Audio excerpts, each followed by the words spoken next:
There's anechoic and reverberation chambers that are used for test and measurement. But an anechoic space is a space that has no reflections in it. It absorbs all reflected energy. The experience of being in an anechoic chamber is typically unpleasant. There is no sound in there at all in one that's built properly. You get in there, and first thing you start noticing is you start hearing this like high-pitched whining sound. That's your neurology. It's your nervous system. Then you start hearing this low-frequency sort of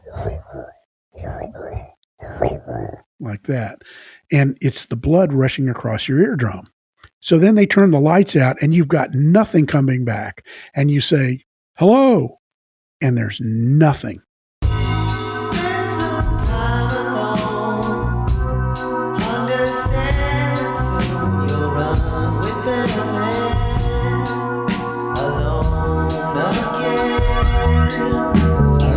Welcome to Sing for Science, the show where musicians and scientists talk about music and science. I'm your host, Matt White. Each week, we'll talk about a song by our guest artist and how it connects with our guest scientist's area of expertise. Today, I'm pleased to welcome Mac DeMarco and acoustic engineer Russ Berger to the show. The title of this week's episode is Chamber of Reflection, Understanding Music with the Science of Sound. Hello, Mac and Russ. Thanks so much for coming on the show. Oh, yeah. My pleasure. Hey, Matt. Good to be here. Mac, we're here to talk about Chamber of Reflection, the song, and also Chamber of Reflection, the echo chamber that you built in your basement for recording. Could you give us some background on the song before we get into talking about the space underneath your house? Sure. Chamber of Reflection is off of an album of mine that came out in 2014 called Salad Days.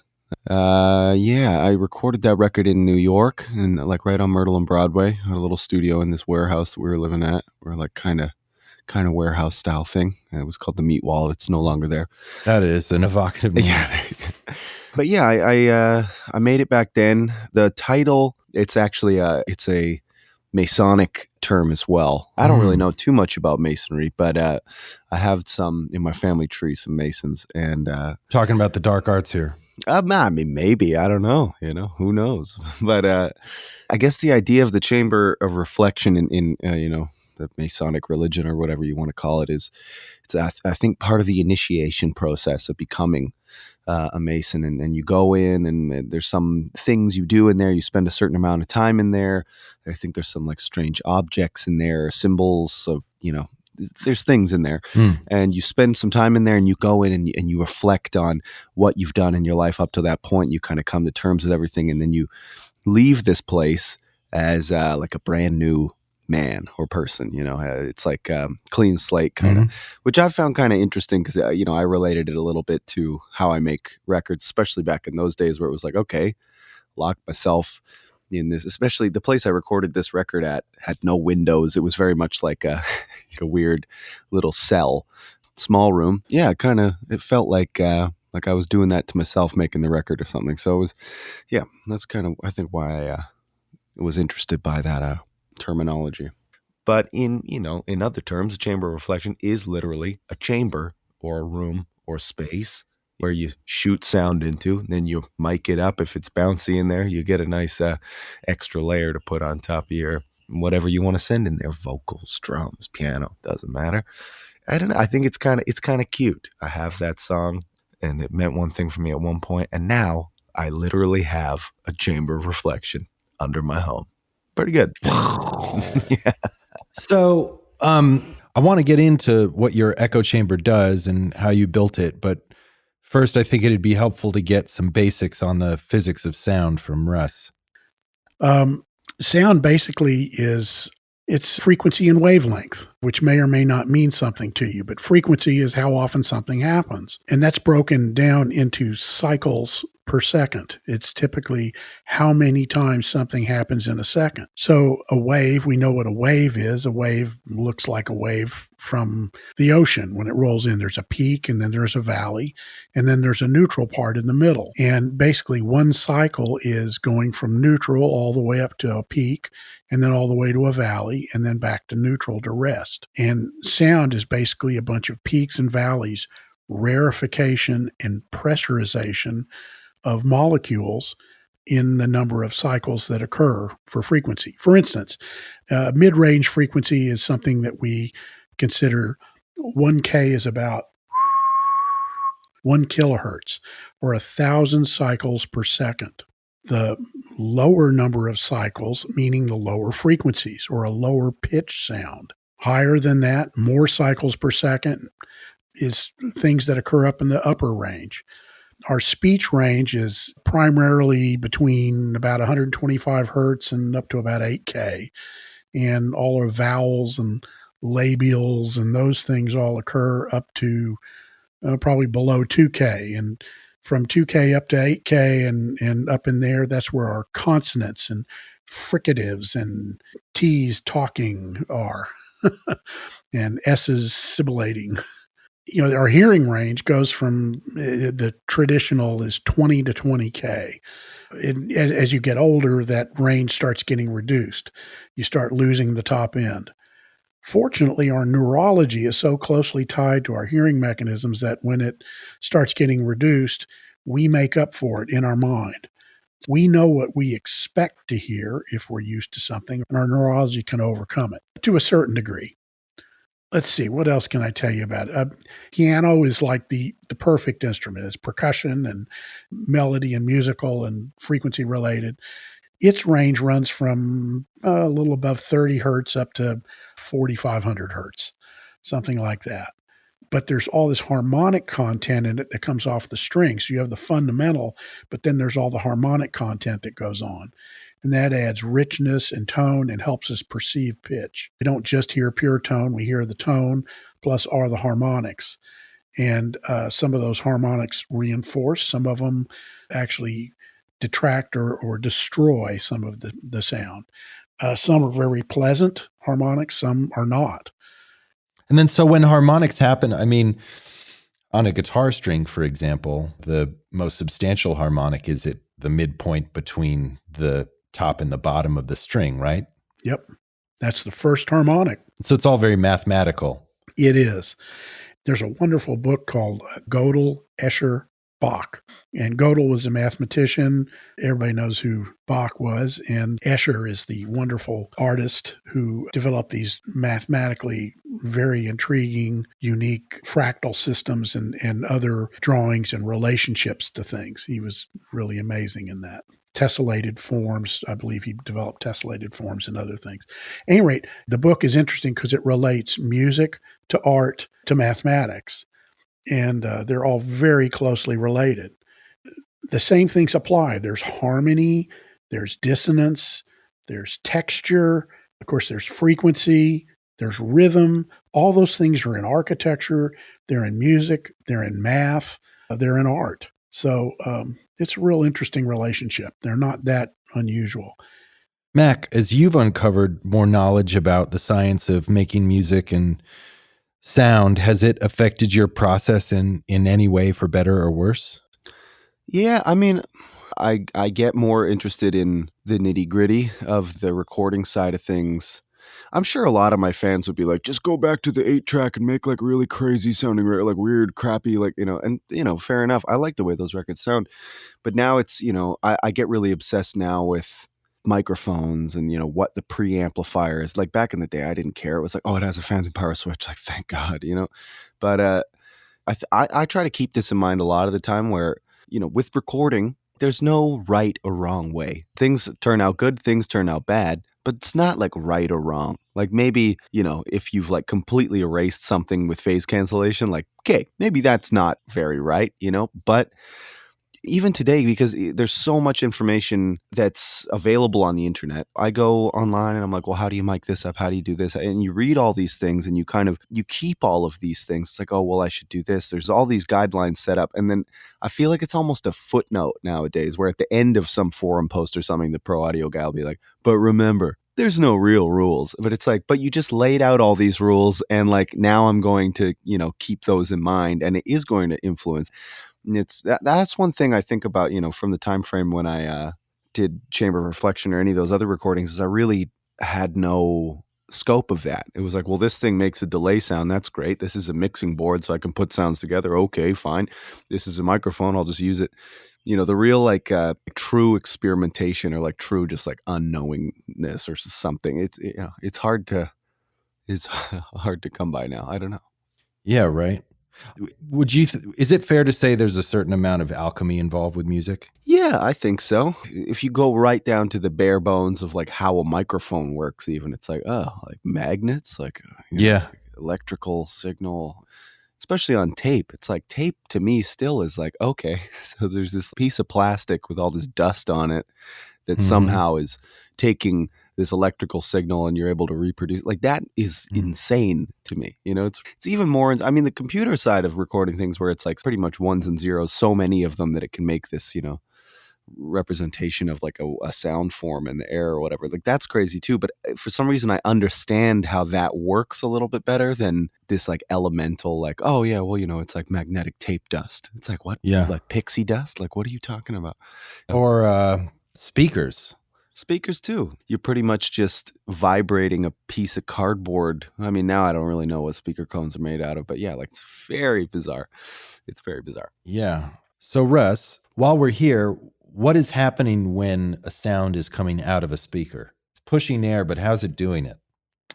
Well, it's a piston. There's a coil of wire in there. Anybody who, I guess for me, I guess it was third grade or fourth grade, where we'd have a coil of wire and we'd create an electromagnet. It would, magnetize a nail. Or if you took the nail and you ran that through this coil of wire and you had the ends of the coil of wire connected up to a meter that measured current, you'd notice that current occurred because of that. So basically, a solenoid or a speaker or any of those things are basically a coil of wire that is alternating current is passed into it. And when the current flows in one way, when it passes through there, it forces the cone out into the room during a positive cycle in the wavelength. And then when a negative electrical signal passes through, it pulls in. So the speaker moves in and out at the frequency that you're trying to reproduce. So if you're putting a 100 hertz signal out, very low, a bass signal, then that speaker cone moves in and out 100 times a second. So it moves out and comes back into rest and then back to zero 100 times every second. Now think about reproducing something like, say, the sheen and the top end of cymbals or sibilants, things that are really high. That has to move at 16,000 times a second. So there's all kinds of art and math and science and a lot of alchemy that goes into making a speaker not only function, but function efficiently so it'll play loud enough to reproduce the levels we need. We'll do it over low signals all the way to high signals and do it over a broad bandwidth. And then also, so it has a polar pattern, so it reproduces sound into the room in a way where it covers everything or covers what you want. Maybe it's focused. You want to focus it more at a certain place in the room or at certain people and keep it off of the walls, for instance. Or maybe you want it to cover everything, to be almost omnidirectional. So anyway, I don't know if that answered. No, that definitely answers my question. And what are some of the ways that you can make a loud club sound good? Turn the volume down. But when that's not an option. Yeah, it's really a problem. You're chasing your tail to a bit, trying to increase the sound, keep the distortion down, improve the intelligibility, and then you're fighting in a noisy environment. It's self-defeating in a way, trying to compete with the noise level with the volume control. So usually the first thing that we look at is you try and set an appropriate background noise level in the space. That means using another sort of, subset of acoustics is noise control, HVAC noise control in this case.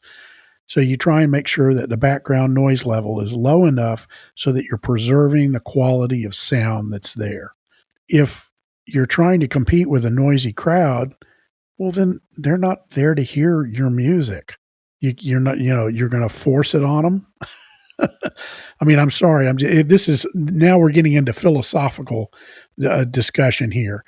I mean, if the purpose is for people to hear and they're coming to hear, I mean, I've been a number of concerts I've been to, you could hear a pin drop in there where you're really leaning in and listening to the music and the nuance of it, the harmonic structure, and if there are words, what those words mean to you and what those harmonies and melodies mean to you. Maybe they're familiar, maybe they're brand new to you, but there's this wonderful emotional interaction that happens. And if you're just in the middle of a loud club, well, I mean, you're in the middle of a loud club and you turn it up wherever you want, and that's it. But, if people are talking and distracting, you keep turning it up and it just gets loud. And now people aren't hearing linearly. It starts compressing the overall dynamic range of the program. So the lows and the highs, that emotional content, those peaks, those transients, those things are all getting kind of compressed just to make it loud. Yeah. Well, it's crazy, the screaming and the hooting and the hollering, and then having to get the bigger and the bigger PA, and then all of a sudden you're in this just. At least my engineers that travel with me are just kind of like they're too like, 'cause I don't want to be playing super screaming loud. I don't make super screaming loud music. They're just kind of like we have to get on top of them. It has to be louder, and it's just like, It's a good problem to have, though. well, it is a good problem to have, but I don't know. Live sound, it's crazy. It It's is. crazy. But you think about concert sound outside, all the issues that you have with that, with noise control and the rest. And one of the phenomena that I find really fascinating is when you're out there listening to something, you're out on the lawn, and all of a sudden the wind blows a little bit, and it sounds like the sound is just blown away.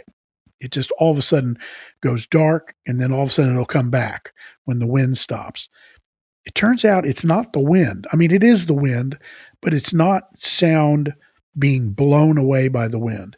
Sound travels at 1,130 feet per second, and a little 10 or 15 mile an hour wind is not going to do much of anything to it.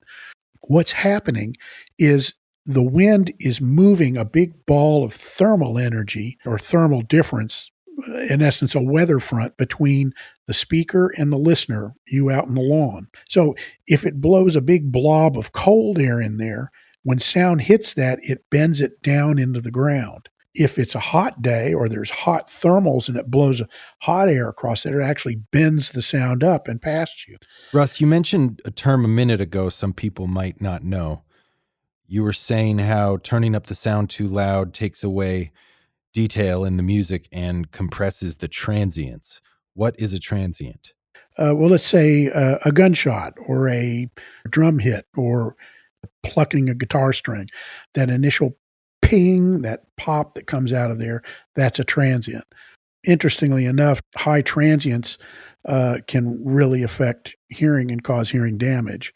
There was a study done many, many years ago over in the UK where they studied a group of performers, rock performers, and half of them had hearing damage and half of them were just fine. They were playing the same band night after night, week after week, year after year.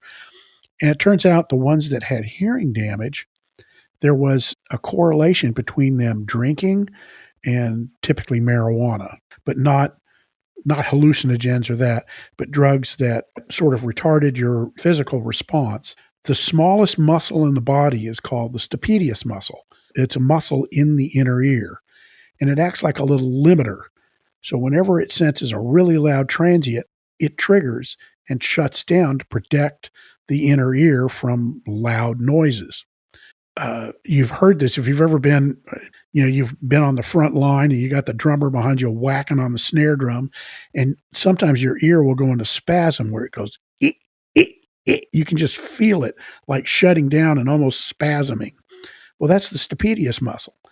Well, apparently drinking heavily reduces the speed with which it can operate. It lets transients by, therefore hearing damage. Wow, that's crazy. So Especially to think that usually when I'm playing a show, alcohol is part of the equation. Yeah. And that's probably the loudest place that I'm, usually in.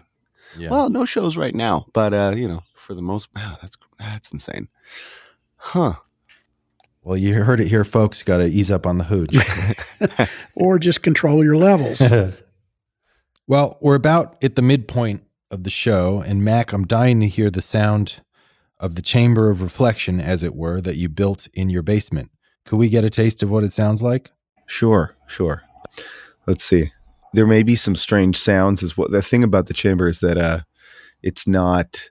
I mean, it's a room down there, but it's not exactly perfectly isolated. So a lot of times when I'm recording, I'll hear a truck going by, or birds chirping, or a helicopter or something. So if any of those sounds come in, don't be alarmed. It's just, but let's try a little bit. I'm just running straight into it. Let's just bring that bus send up. Oh, oh yeah. Ooh. That's the sound of my basement. That's nice. Oh, my mic gain is pretty high. It's got a pretty good tail, Oh. Yeah. Man. Russ, could you tell us a bit about what we're hearing or what reverberation is? Well, reverb chambers are used for all different kinds of things in acoustical measurements, but they're also made, like the great example here, he made one himself where he's placing dimension and space behind his voice and other instruments. And typically, reverberation time is what people refer to, and it's usually in a metric of RT60, where it's the time it takes sound to decay 60 dB, and it's usually measured in the 500 hertz band. And there are several things that affect reverb time: the volume, the absorption coefficients of the wall, the shape to a degree, but mostly that volume is the big dictator there. And to get longer reverb times, the walls need to be very, very smooth and reflective and hard. And it's best if the room is shaped optimally so that you're avoiding certain standing waves, which occur in any time a room is bounded, but build up when room dimensions hit on multiples of one another. But you're looking at that mean free path, the path for sound to make it all the way back around a room to the microphone. That distance affects the reverb time, but the volume is mostly of it. As you start making the room smaller, it starts developing certain characteristics that you can hear. Mac, I'd love to hear any details you'd care to share about how you built your chamber. We built a number of them, and they're a lot of fun to do, and it's always an experiment because you just really never know till it turns out. I'd love to hear about what speaker you used, what microphone you used, the placement, how you finished the walls, the approximate size of it. Love to hear about that. Yeah. So I'll take it off while I'm talking. So essentially, the concept I guess we should talk about for this kind of chamber reverb that I've set up here is you pretty much put a speaker in a room, and then you put a microphone in the room as well, and you play something through the speaker, and the microphone picks up the sound being manipulated within that space, I guess. So I did a little bit of that a couple records ago in my living room and stuff, but it wasn't, there was furniture around. It was, sometimes I get a good result, sometimes not so much. And then maybe 6 months ago, I was like, oh, but I have that storage room under the house. So for a little while, yeah, I got everything out of there, and it was an unfinished, like there was a concrete floor and, kind of spackled, almost stucco walls and a pillar, and it wasn't super ideal. But even with that situation, I put like a, pretty cheap PA speaker, like big. I put that in there, and then a couple little Neumann KM 184 small diaphragm condenser mics in there, and just pointed them wherever, ran some cables up. And even that, even though it wasn't, it was just okay, here's a room, let's try it. Even that, having it come back through the speakers, I was like, oh.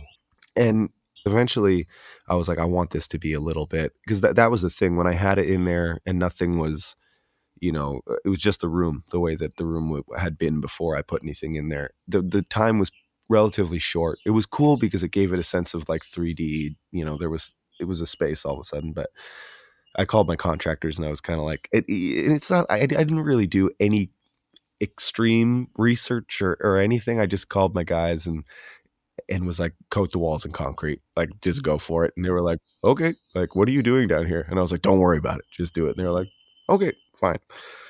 And even doing that, yeah, the reverb is maybe 3 or 4 seconds longer, just because the surfaces now are reflective. And I think that, Russ, if you came here and looked at it, it's not ideal. Like, I know there's a lot of different things you want, like, the even for treating like studios or anything, that the having the walls parallel, even things like that, there's things that make problems, but so far it's been pretty good. The room isn't super huge either. That was what I took away from the Capitol chambers as I started researching them, and I was like, oh, these rooms they're like 8 feet long. Like, they're not super humongous. Yeah, the Capitol chambers they're famous. They're sort of the touchstone that everybody uses for a well-built chamber. I don't know how much science went into it originally, but if you can't be smart, it's always good to be lucky. Yeah. And every room is different. So who's to say what a good chamber is? We have these metrics where we can measure them, but if it sounds good, then it is good, and that's really what matters. That's the ultimate thing. An interesting thing about reverberation time, one of the things that affects it is the humidity. It actually affects the speed of sound, and it affects the propagation of sound and the frequency response of sound. So drier air reduces sound quicker. You get more absorption of sound with drier air. So if you were to go in there and get a little spritz bottle and spray distilled water in there, because you don't want to spritz your microphone and speaker with stuff that has calcium in it. Distill water and spritz it around in there, and then listen to the reverb time. I think you'll see that it got a sweeter sound, and there's a sweeter sound, particularly in the top end, and you'll get maybe a little bit more decay, but significant. Yeah, I've heard that humidity, like there was that one story, I think maybe at the Capitol chambers even, where, because I think their chambers are underneath the parking lot or something, like they built them and they flooded one year, I think, and the humidity changed the the sound of them all too.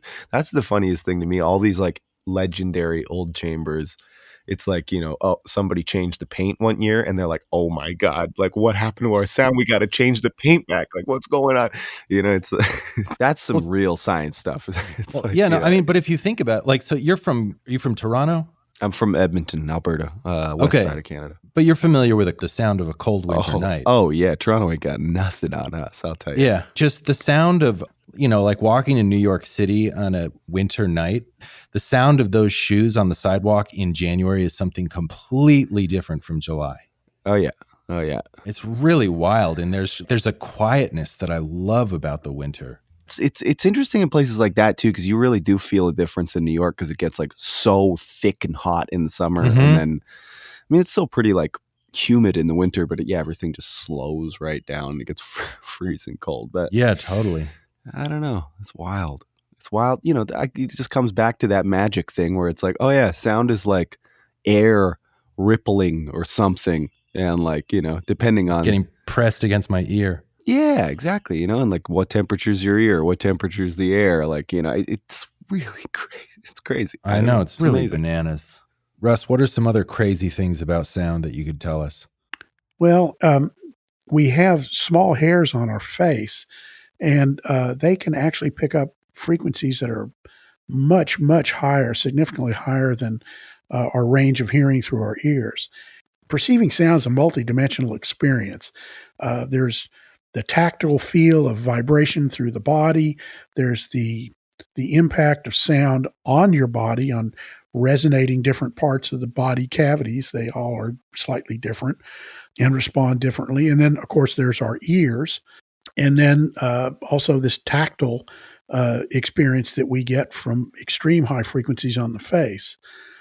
And they're experimented with communication devices for that, for military and others, but it's all pretty exotic stuff. At a practical level, it really isn't. Now, if I'm making a product and make claim that my speaker cable will, make the hairs on your face stand up and you'll hear to 60K, well, prove me wrong. I mean, it doesn't have as much practical aspect for the normal hearing things. But that's pretty sci-fi. Yeah, it's real interesting stuff. There's just so much that we continue to learn, and what we think now. And again, what I'm repeating or is what I have understood, what I've read, what I have uncovered and discovered myself. But I'm always ready to learn something new. It's a matter of synthesizing all these different pieces of information together to put together to translate that into bricks and mortar, into spaces and rooms. There are three sort of main aspects. There's a physiological aspect to hearing, and then there's a perceptual aspect, and then there's the acoustical aspects of it. And the physiological part is like head shape, for instance. There's a thing called ILD, or interoral or interlevel difference. And then there's an ITD, interoral time difference. Because our ears hear level, if we hear a different, and they're spaced apart with most people on either sides of our head, if you hear a level difference in one side than the other, then you perceive the sound from being over there. But there's also an interoral time difference. That means if sound is on one side, it's a shorter difference in time to get in one ear than it is to get all the way around the head to the other ear. So there's an interoral time difference. We're able to tell those differences. Then there are head-related transforms, or HRTFs, they're referred to. And that, if you can imagine, if you have a sound on one side of you and it's coming into one ear, you're getting full frequency response. But if you come around to the other ear, the head is blocking it. So all of a sudden the sound is muffled. You also have these transforms that are from that. And then we have an interesting thing with our pinna. That's the fleshy part of the ear and the ear canal, the way they're tied together. They're unique in every person. They're like fingerprints. And that's part of facial recognition, and some of the other things they're working on are actual shape of pinna and ear. But there are these things called pinna transforms. Dr. Putty Rogers is the one who really pioneered all this work, and that was back in the days of Dick Heiser, when he came up with time delay spectrometry and released that time-gated measurement responses that allowed us to measure not just frequency and level, but also time when these signals were happening. And we found that when the direct sound is combined with the reflected energy, it convolves the direct sound. You get notching. You get this, what appears to be on a measurement, on a frequency scale, comb filtering. And the pinna transform, depending on where the angle of sound is coming into the ear canal, it changes where that notch occurs, and series of notches. So that notch is where that frequency kind of drops out. Yes, exactly. It's destructive interference. You get constructive where it adds, and destructive where it notches and eliminates it. Well, that notch changes frequency depending on the angle of incidence into the ear canal. Our brain is able to decode that and turn that into elevation and azimuth signals. What's an azimuth signal? Across the median plane, in front of you, all the way around to the side. Now, there's also this wonderful thing called the cone of confusion, where it's directly out opposite, directly a right angle out from your ear, and there's this cone area there where it's hard to tell whether something's in front of you or behind you when it's there to resolve it, because the time cues are almost identical. Okay, so I said there are three things. There's the physiological aspects, then there's the perceptual aspects. That comes into how we perceive sound, like we perceive loudness, pitch, at what frequency. Pitch is frequency, from low frequencies to high frequencies.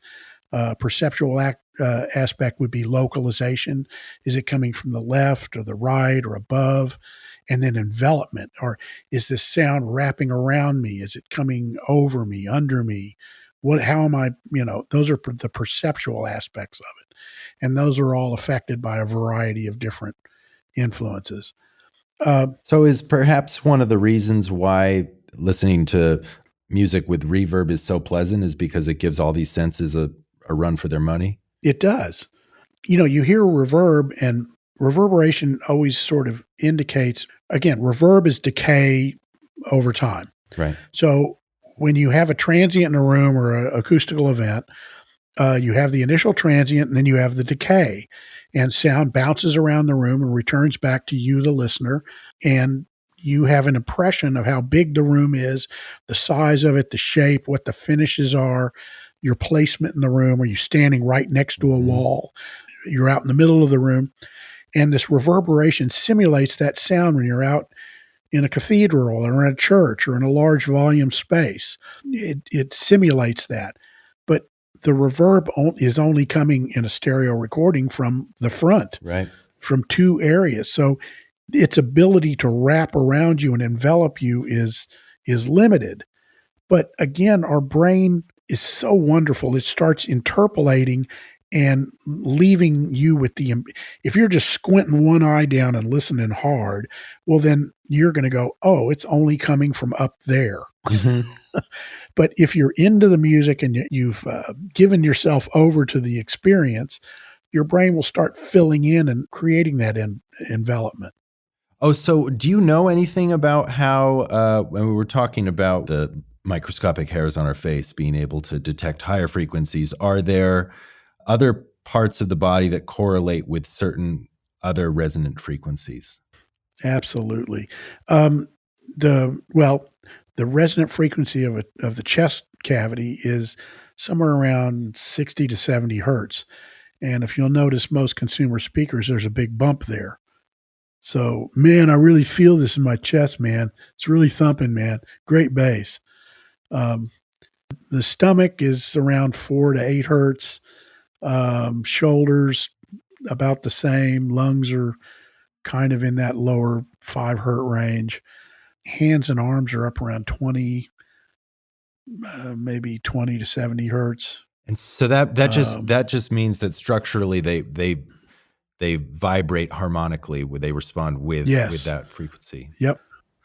I mean, there's some frequencies that just hurt you. It's like, I mean, I'm not the kind of guy that's like, there it is, 5K. Like, I don't know, but it's like, when the sub is like so insane at some concert that you kind of feel like you're going to throw up or like, poop your pants or something, like that's crazy. Isn't there something called the brown sound? The brown note. Yep. Yep. Actually, that was Dr. Boner out of Austin, who was hired by NASA to. There's no one named Dr. Boner. Oh, yes. He was one of the. No, truly. He was one of the. And actually, there were two other acousticians named Boner, Richard and, Dick Boner. Yeah. No way. Yeah. You're putting me on. Dr. Boner was famous. He's the one who invented equalization. Okay, he's the first one to tune PA systems with resonant coils. He's amazing. You can look in the literature on him. He was a genius. So anyway, they're afraid that from all the vibration and sound, incredible sound pressure levels that are there in a rocket launch trying to escape gravity, that our astronauts would void themselves. Oh, man. But, they submitted people to almost 160 dB of sound from fractions of a cycle all the way up to about 50 hertz. And it did cause all kinds of problems. They had vision problems, made them nauseous. They had cognitive problems, working tasks. Motor skills were off and other effects and stuff. But there was no profound pooping produced. Fair enough.